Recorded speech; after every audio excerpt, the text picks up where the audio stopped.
చంద్రబాబు సర్కార్ నిర్వాకంతో రొయ్య రైతులు సాగు సమ్మె దిశగా అడుగులు వేస్తున్నారు. ఓవైపు రొయ్యల ధరలు పతనమవుతుండగా మరోవైపు భారీగా పెంచిన మేత ధరలు రొయ్యల సాగుకు పెను భారంగా మారాయి. ఈ పరిస్థితుల్లో రొయ్యల్ని పట్టుబడి పడుతున్న రైతుల్లో అత్యధికులు సాగు సమ్మెకు సిద్ధమవుతున్నారు.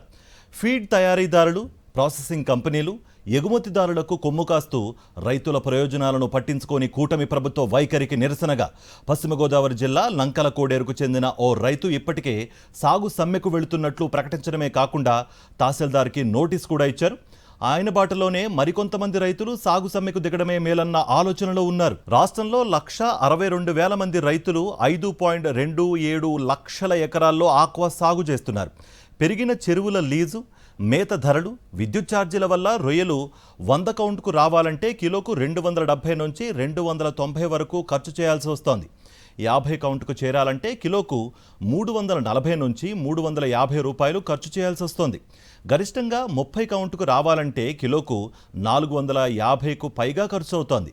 100 కౌంట్లో ఎకరాకు టన్ను, 50 కౌంట్ అయితే 2 టన్నులు, 30 కౌంట్ అయితే 3 టన్నులకు మించి వచ్చే పరిస్థితి లేదు. ఇక అమెరికా సుంకాల పేరిట గత ఏడాది రొయ్యల ధరలను భారీగా తగ్గించేశారు. ఆ తర్వాత పశ్చిమాసియాలో యుద్ధం కారణంగా 3 నెలల క్రితం కిలో 275 రూపాయలు పలికిన 100 కౌంట్ ప్రస్తుతం 225 రూపాయలకు దిగజారిపోయింది. 50 కౌంట్ ధర 285, 30 కౌంట్ ధర 425 రూపాయలు పడిపోయింది. 2023లో రొయ్యల మేత ధర టన్ను 72,000 ఉండగా ప్రస్తుతం 1,08,000కు చేరుకుంది. గడిచిన 5 నెలల్లో టన్నుకు 16,000 చొప్పున పెంచారు.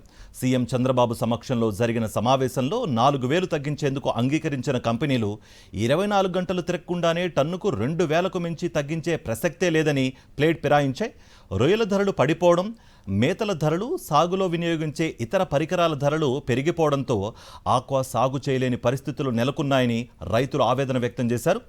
పట్టుబడి పూర్తి కాగానే సాగు సమ్మెకు వెళ్లే ఆలోచనలో ఉన్నట్టుగా రైతులు స్పష్టం చేస్తున్నారు. చంద్రబాబును నమ్మి మోసపోయామని అంటున్నారు ఆక్వా రైతులు.